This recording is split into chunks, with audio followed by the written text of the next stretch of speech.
আবার অনেকে এই বৈষ্ণব ধর্মটাকে ওই ভিক্ষুকের ধর্মের সঙ্গে তুলনা করে। আবার অনেকেই এই বৈষ্ণব ধর্মটা তিলক ধারণ করে লোকে কি ভাববে, মানে বিষয়টা সহজে নিতে চায় না। আর এই সমস্ত কিছু একত্রিত করলে একটি বাক্যে যদি বলা হয়, আসলে প্রকৃত পক্ষে বৈষ্ণব ধর্মের স্বরূপটাই না।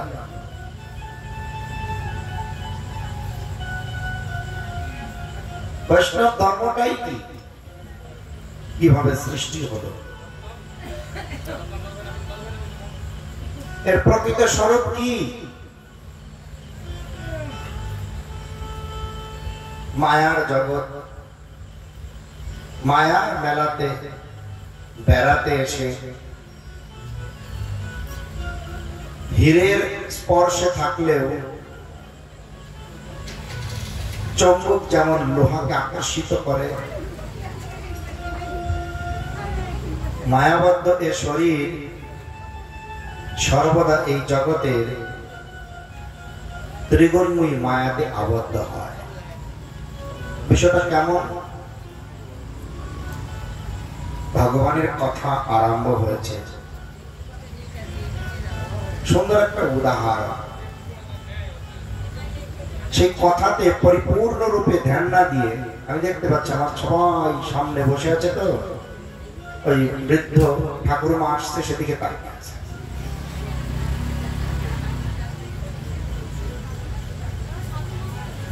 কি অদ্ভুত ব্যাপার না? আর ওই ধ্যানের মধ্যে যদি ভগবান পাশ দিয়ে চলে যায়, তাও বুঝতে পারবে সব সত্যনাশ হয়ে যায়। মানে চিত্তটা কোনো কিছু দেখলেই সেদিকে ধাবিত হয়। কিন্তু আমি কোথায় বসে আছি, কিসের জন্য বসে আছি বুঝি না। সবাই আসে, তাই বসে আছি। আসলে আমি বৈষ্ণব ধর্মও বুঝি না, সামাজিক ধর্মও বুঝি না, আমি কে তাও বুঝি না, ভজন কি তাও বুঝি না।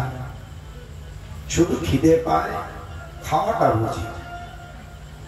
দেখবেন কথা শেষ না হতে না হতে, সমস্ত কিছু শেষ না হতে না হতে যার যার জায়গা করে খাওয়ার জন্য বসে পড়েছে।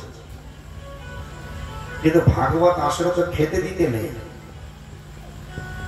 কিন্তু তারপরে শুভকৃষ্ণ প্রভু সামাজিকতা দেখে প্রসাদের আয়োজন করেছে।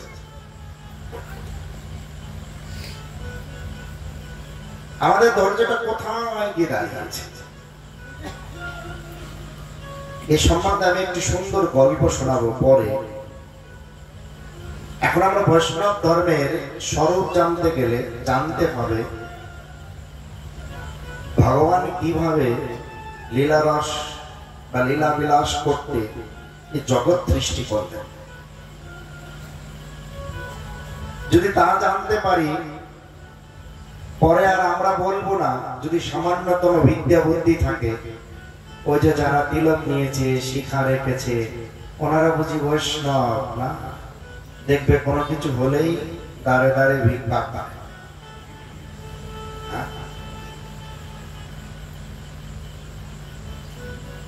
তেমন একটি বিচার প্রচলিত আছে। তাহলে আসল আমরা যখন অনন্ত কোটি ব্রহ্মাণ্ডে কিছুই ছিল না, কেউ ছিল না, একমাত্র ভগবান বিরাজমান ছিলেন, তখন তিনি সর্বপ্রথম কে ভগবান না নন্দনন্দন কৃষ্ণ কানাইয়া লাল গোবিন্দ কি করলেন? তিনি তার শরীরটাকে চার ভাবে ভাগ করলেন, চারটি বিস্তার করলেন। কে না গোবিন্দ। এই চারটি বিস্তারের সঙ্গে আবার গোবিন্দ মূল, তিনি আলাদা। তিনি চারটি বিস্তার করে প্রথমটি হলেন বাসুদেব কৃষ্ণ। মনে রাখতে হবে, নাহলে কিন্তু পরে মেলাতে পারবে না। ভগবান তার নিজের শরীরকে 4টি বিস্তার করলেন। প্রথম বিস্তার বাসুদেব কৃষ্ণ, দ্বিতীয় সংকর্ষণ, তৃতীয় প্রদ্যুম্ন, চতুর্থ অনিরুদ্ধ। এখন কেউ প্রশ্ন করতে পারে, আরে এত দাপর যুগে 2 ভাই কৃষ্ণ বলরাম, সংকর্ষণ, কৃষ্ণের ছেলে প্রদ্যুম্ন, তার ছেলে অনিরুদ্ধ। কিন্তু আমি যে বিস্তারের কথা বলছি ওখানে ভাই পিতা পুত্রের সম্বন্ধ নেই। আর তারপরেই তারা কেউ বড় ভাই, কেউ বড় ভাই। ওখানে কি কোদে আছে আপনার? কেটে দিন, আপনি কেটে দিন, আমার ভালো লাগছে। হরে কৃষ্ণ। আর কেটে পুরো কেটে দিয়েছেন। কৃষ্ণের পুত্র রূপে একজন কৃষ্ণের নাতি রূপে অবতীর্ণ হয়েছে। এই 4টি অংশ। তাই আমি সম্বন্ধের কথা, তারপরের কথা বলছি না, আমি সৃষ্টির আদির কথা বলছি। এরপরে ভগবান কৃষ্ণ সরাসরি আর কোনো কিছু সৃষ্টি করেন। তারপরে সৃষ্টির যত দায়িত্ব পড়ল কার উপরে? সংকর্ষণের উপরে। সংকর্ষণের উপরে আরো কম। সংকর্ষণ ভগবান কৃষ্ণের দ্বিতীয় প্রকাশ। এই সংকর্ষণ তিনি নিজে সহ 5 ভাবে বিস্তার লাভ করেন। নিজে সহ 5টি, তারপরে নিজে বাদ দিয়ে 4টি হল। কৃষ্ণ যেমন নিজে বাদ দিয়ে 4টি হলো, সংকর্ষণ নিজে বাদ দিয়ে 4টি হলো, সংকর্ষণ সহ 5টি হল। প্রথমে সংকর্ষণ ধরি। তারপরে আছে কারণোদকশায়ী মহাবিষ্ণু, তারপর হলো গর্ভোদকশায়ী মহাবিষ্ণু, ক্ষীরোদকশায়ী মহাবিষ্ণু, 5 নম্বর অনন্তদেব। এখন প্রশ্নটা হচ্ছে এদের কাজ কি? সংকর্ষণ এটা করে সংকর্ষণ থেকে যখন প্রথম কারণোদকশায়ী মহাবিষ্ণু হলো, এই কারণোদকশায়ী মহাবিষ্ণু তার দৃষ্টি দিয়ে সর্বপ্রথম মায়া সৃষ্টি করলেন। মায়ার 2টি স্বরূপ হলো, একটা আসল স্বরূপে যোগমায়া, আর একটি ছায়া স্বরূপে মহামায়া। আর তিনি অনন্ত কোটি ব্রহ্মাণ্ড সৃষ্টি করলেন। কেন? কারণোদকশায়ী মহাবিষ্ণু। অনন্ত কোটি ব্রহ্মাণ্ডে অধীশ্বরকে কারণোদকশায়ী মহাবিষ্ণু। তার মালিককে সংকর্ষণ, তার মালিককে নন্দনন্দন কৃষ্ণ কানাইয়া লাল, গোলক বিহারী গোবিন্দ। এখন কারণোদকশায়ী মহাবিষ্ণু অনন্ত কোটি ব্রহ্মাণ্ড সৃষ্টি করলেন। সেই ব্রহ্মাণ্ড সমূহকে দেখাশোনা করার জন্য প্রত্যেকটি ব্রহ্মাণ্ডে তিনি তার শরীর থেকে একটি বিস্তার লাভ করালেন। সেই একটি ব্রহ্মাণ্ডকে দেখার জন্য একটি ব্রহ্মাণ্ডের অধীশ্বর হলেন গর্ভোদকশায়ী মহাবিষ্ণু। একটি ব্রহ্মাণ্ডের মালিককে গর্ভোদকশায়ী মহাবিষ্ণু, সব ব্রহ্মাণ্ডের মালিককে কারণোদকশায়ী মহাবিষ্ণু। কোথা থেকে আসলেন? সংকর্ষণ। তিনি কোথা থেকে আসলেন? কৃষ্ণ। তাই কৃষ্ণ সব কিছুর মূল। এতে চাংশ কলাহা পংশ কৃষ্ণস্তু স্বয়ং ভগবান। কৃষ্ণ হচ্ছে সমস্ত পুরুষ অবতার, কলা অবতার, যুগ অবতার, অংশের অংশ, সব কিছুর মূল। আর এইভাবে এই যে ব্রহ্মাণ্ডের দায়িত্ব পেয়ে ওই গর্ভোদকশায়ী বিষ্ণুর নাভি থেকে একটি কমল ফুল মানে পদ্ম ফুলের গাছ, আর সেই পদ্ম ফুলের উপরে যেটাকে সত্য লোক বলা হয়, ব্রহ্মলোক বলা হয়, একই কথা। এই পদ্ম ফুলের পুরা নলটাই চতুর্দশ ভুবন স্বরূপে সবার উপরে। সেই চতুর্দশ ভুবনের প্রথম জীব চতুর্মুখ ব্রহ্মার সৃষ্টি।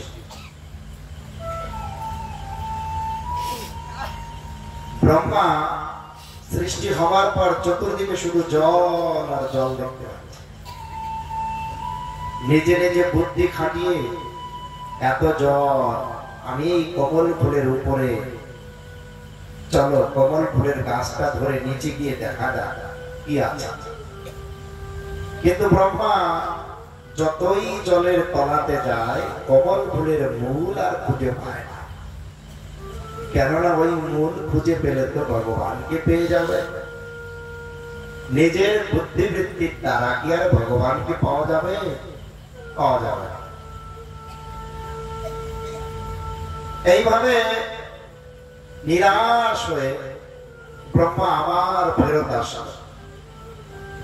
আর তখন ভগবান একটা আকাশবাণী দিলেন, হে ব্রাহ্মণ, তপস্যা তপস্যা। আর তিনি তপস্যা করলেন। তপস্যা করতে করতে করতে করতে ভগবান সে বিরাট পুরুষ, যে বিরাট পুরুষের বর্ণনা শ্রীমদ্ ভগবত গীতাতে দেওয়া হয়েছে, সেই একই বিরাট পুরুষ। কিন্তু যে বিরাট পুরুষের বর্ণনা ভাগবতে দেওয়া হয়েছে সেই বিরাট পুরুষ না।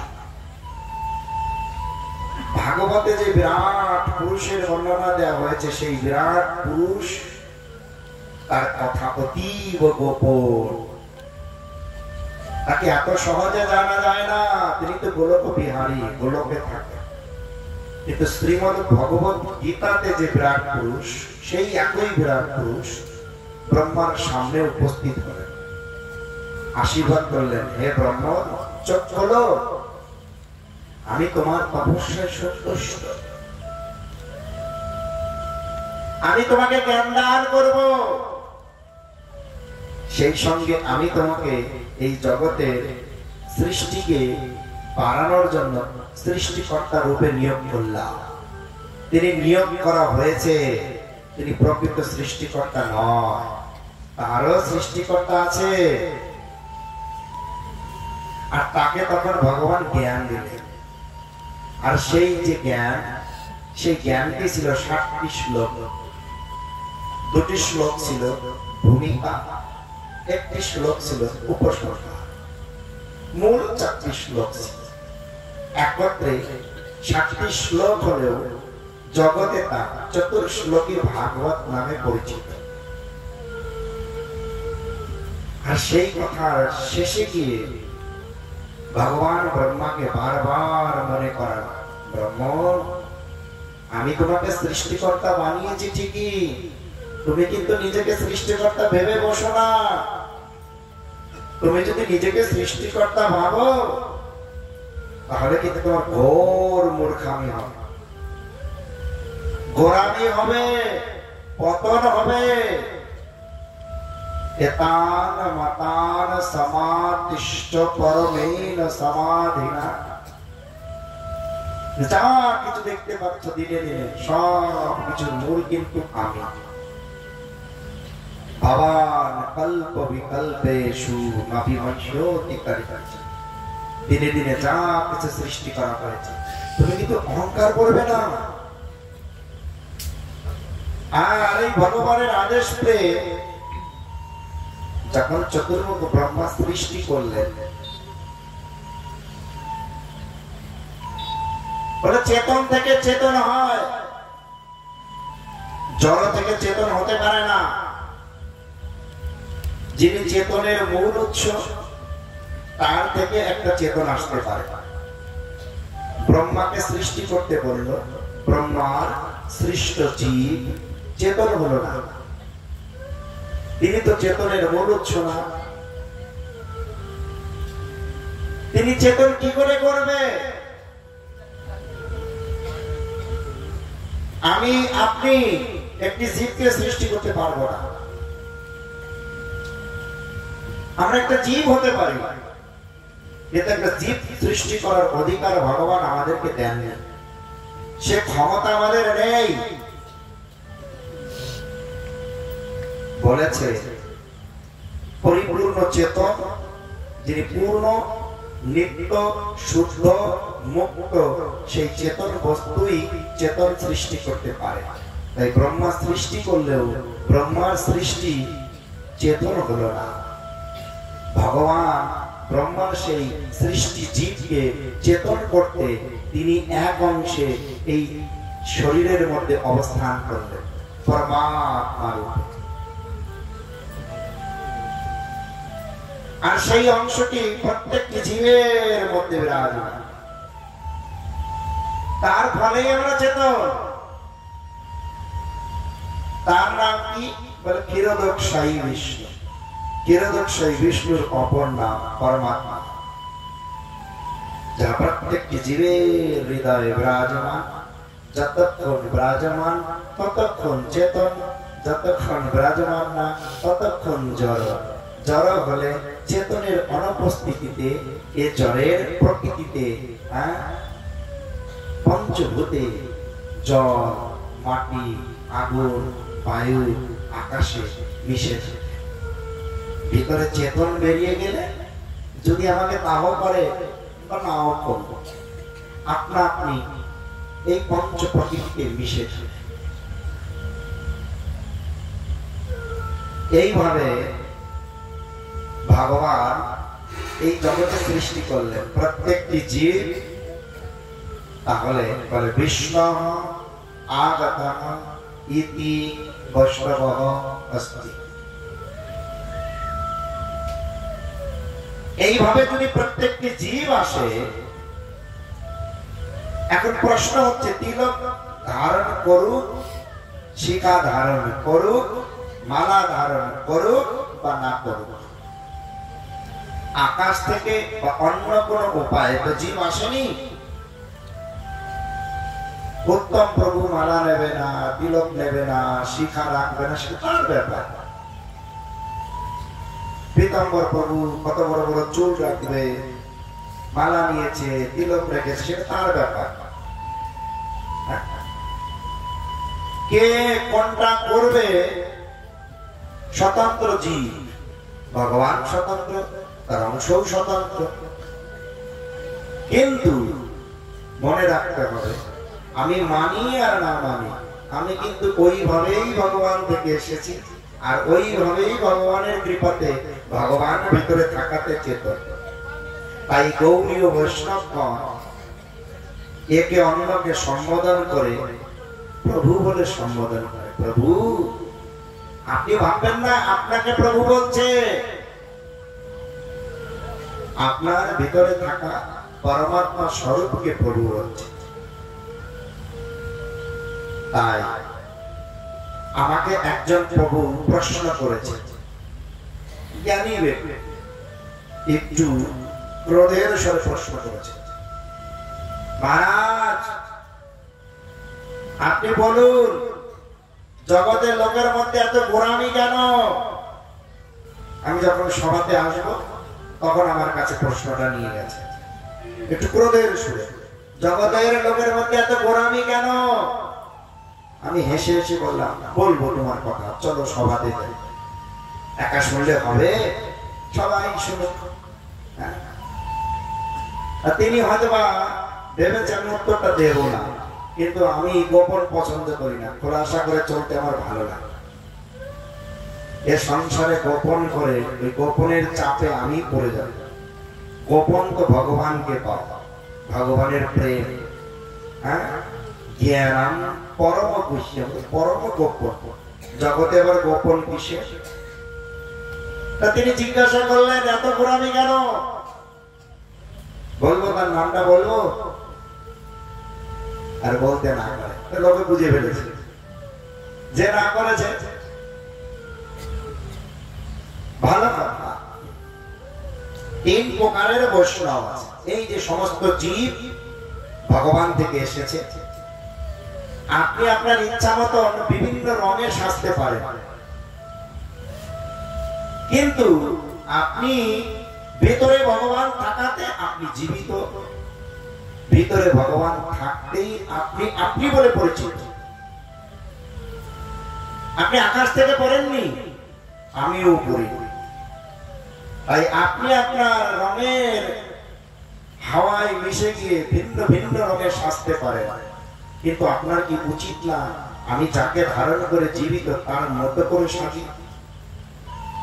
কৃষ্ণকে খুশি করবার জন্য কৃষ্ণের মতো করে সাজাকেই পরিপূর্ণ কৃষ্ণের অনুগত জীবাত্মা বলা হয়। যে সকল ব্যক্তিগণ তিলক ধারণ করে, শিখা রাখে, মালা পরে, প্রসাদ পায়, তারা তাদের নিত্য প্রভু যার কৃপায় বেঁচে আছে তার অনুগত হয়ে চলে। আর জগতে যারা তার অনুগত হয়ে চলে না, তারাও তার থেকেই এসেছে। ভগবান সৎবুদ্ধি দেয়, তারাও ধীরে ধীরে একদিন বুঝতে পারবে, তারাও হবে। এই জন্মে কি 10 জন্ম পরে বা লক্ষ জন্ম পরে। মানুষের শরীরটা পেতেই যদি 80 লক্ষ পার হয়ে যায়, তাহলে এই যে বৈষ্ণবের মহিমা বোঝাটা তাতে আরো কত কষ্টকর। আপনি ভাববেন না ওনারা বৈষ্ণব, আমরা বৈষ্ণব না, সবাই বৈষ্ণব। জীবের সর্বই কৃষ্ণের নিত্য দাস, প্রতিদিন বলছে কৃষ্ণের নিত্য দাস। এই জীবের, এই যে বলছেন এই ভক্তের 3টি প্রকার আছে, একটি কনিষ্ঠ, একটি মধ্যম, একটি উত্তম। কনিষ্ঠ ভক্ত যারা, কনিষ্ঠ ভক্ত যারা, তারা ভগবানের সেবাতে অনেক নিষ্ঠা। আমি ভক্তের কথা বলছি, যারা ভক্ত না, মানে এখনো ভগবানের মতি হয়নি, ভগবানের সঙ্গে কপটতা করছে, তার কৃপায় বেঁচে আছে, তার খাচ্ছে, তার চলছে, সবই করছে, বলছে সবই তার, কিন্তু তাকে মানবে না। আর যারা সেই কৃতজ্ঞতা স্বীকার করে, প্রভু তুমি সব, আমার বলে তো কিছু নেই, আমি তাদের কথা বলছি। সেখানে কি বলে, তারা ভগবানের সেবা করে, যতটা শ্রদ্ধার সহিত ভগবানের সেবাতে তাদের একাগ্রতা, ততটা ভক্তদের প্রতি নেই। তারা বুঝতে পারে না ভগবান প্রিয় ভক্তের হৃদয়ে বাস করে। সাধব হৃদয় মজ্জ, একটা কীর্তন আছে না, বৈষ্ণব হৃদয়ে সদা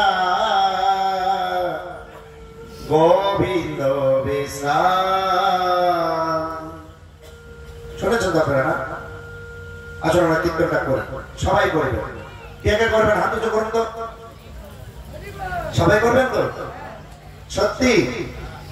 তাহলে আসুন।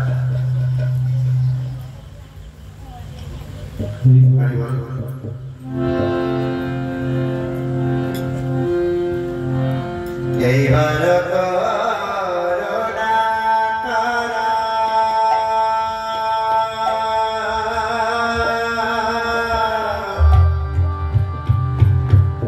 বৈষ্ণব গোসাই,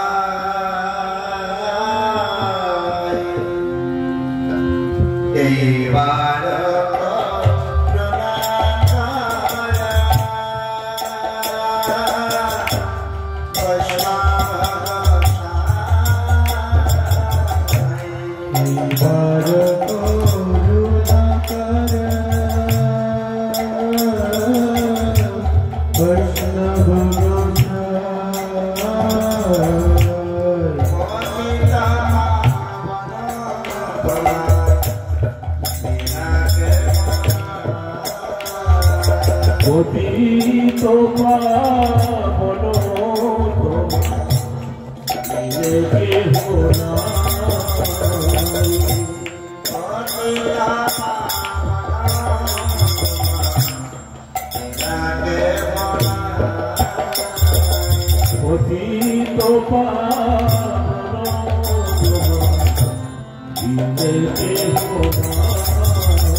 যদি ভগবানের চরণে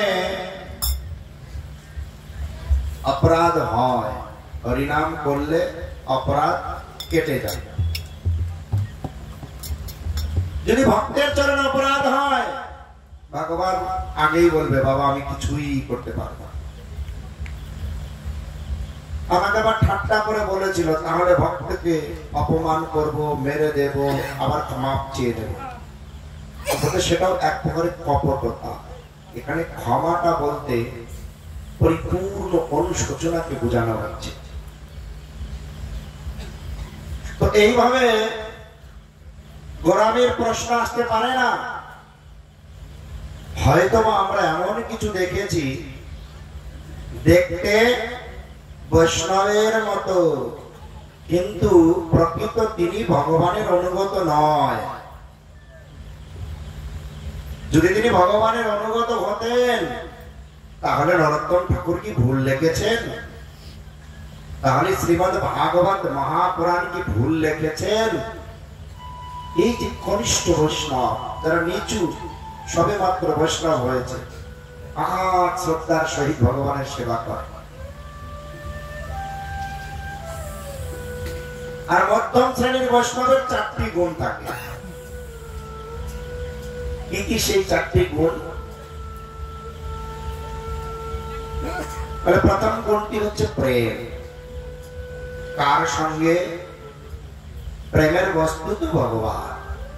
প্রেম নির্মল ভাষ্য, জগতে কারো সঙ্গে প্রেম হতে পারে না। প্রেমের বস্তু একমাত্র ভগবান। যারা প্রেমের সম্বন্ধ ভগবানের সঙ্গে স্থাপন করেছে এবং হরিভজন করছে, বুঝতে হবে তারা মধ্যম বৈষ্ণবের পর্যায়ে পৌঁছে গেছে। আরো গুণ আছে, একটি গুণ বললাম, শুধু একটি বললে হবে? 4টি গুণ আছে। আরো গুণ কি? 2 নম্বর গুণটা হচ্ছে প্রেম, মৈত্রী, বন্ধুত্ব। বন্ধুত্ব কার সঙ্গে হবে? আর বন্ধুত্ব কিভাবে হয়? বন্ধুত্ব হয় স্বভাব আর উদ্দেশ্য এক হলে। বন্ধুত্ব হতে সময় লাগবে না। দুটো ব্যক্তি এক জায়গায় থাকবে, তাদের স্বভাব আর উদ্দেশ্য এক থাকলে দূর দেশ থেকে এসেও দেখবেন সঙ্গে সঙ্গে দুটো মিলিত হয়ে চক্ষুকের মতো বন্ধুত্ব হয়। আর ওই দুটোর স্বভাব আর উদ্দেশ্য এক। বলে না ব্রাহ্ম কথাতে, চোরে চোরে মাস্তাতো ভাই। সাধুর সঙ্গে সাধুর সম্বন্ধ হবে, চোরের সঙ্গে চোরের সম্বন্ধ হবে, দুষ্টের সঙ্গে দুষ্টের হবে, ইন্দ্রিয় ভোগের সঙ্গে ইন্দ্রিয় ভোগের হবে, শুদ্ধ ভক্তের সঙ্গে শুদ্ধ ভক্তের হবে। এখন কেউ যদি ভুল করে কোন গলত সঙ্গে পড়ে যায়, সেই গলত সঙ্গে মানে খারাপ সঙ্গের ফল তাকে ভোগ করতে হবে, অবশ্যই ভোগ করতে হবে। তাই এখানে বলছে বন্ধুত্ব।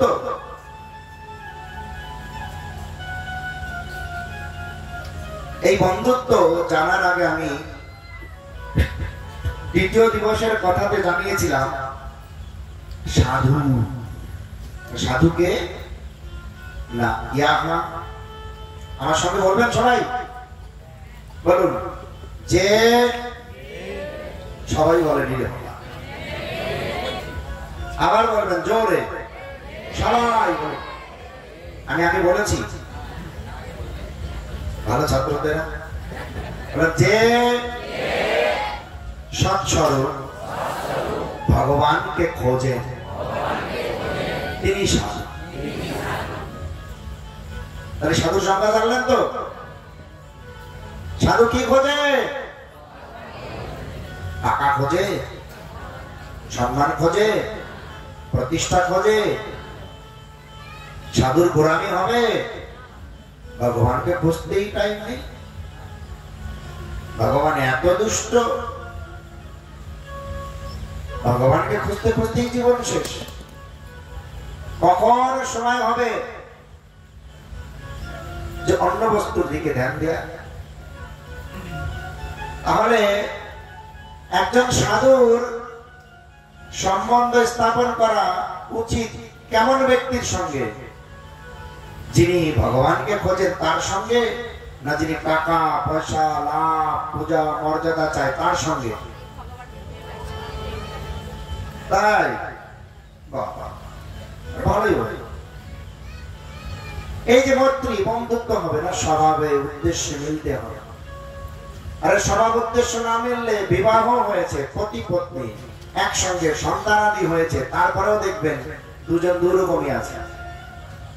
একই বিছানায় ঘুমাচ্ছে, একই সঙ্গে খাচ্ছে, সন্তানাদি হয়েছে, তাদের বিবাহ দিচ্ছে, পড়াশোনা করাচ্ছে, কিন্তু কোনো দিন মিলবে না, বন্ধুত্ব হবে না। আর ওই মনের মতন লোক পেলে অনেক সময় দেখবেন যে আবার প্রতিপত্তি ভেঙে অন্যত্র চলেও যাচ্ছে।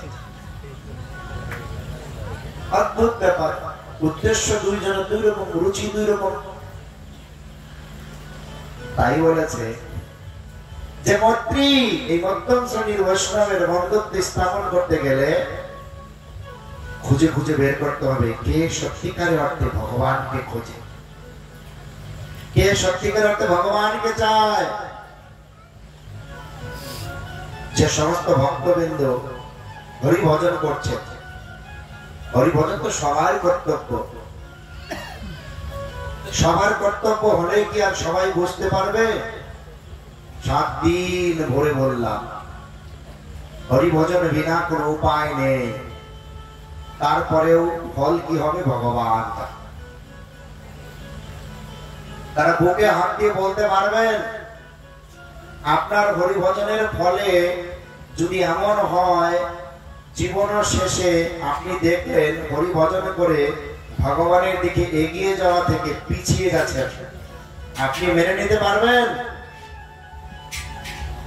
পড়াশোনা করো, কোন ক্লাসে? 11। সারা বছর পড়াশোনা করে পরীক্ষা দিয়ে বাড়িতে এসে মাকে বড় বড় গলায় বললে আমি 80% মার্কস পাবো। পরীক্ষা দিয়ে দেখেছো খাতায় যখন রেজাল্ট দিয়েছে 8%, মেনে নিতে পারবে?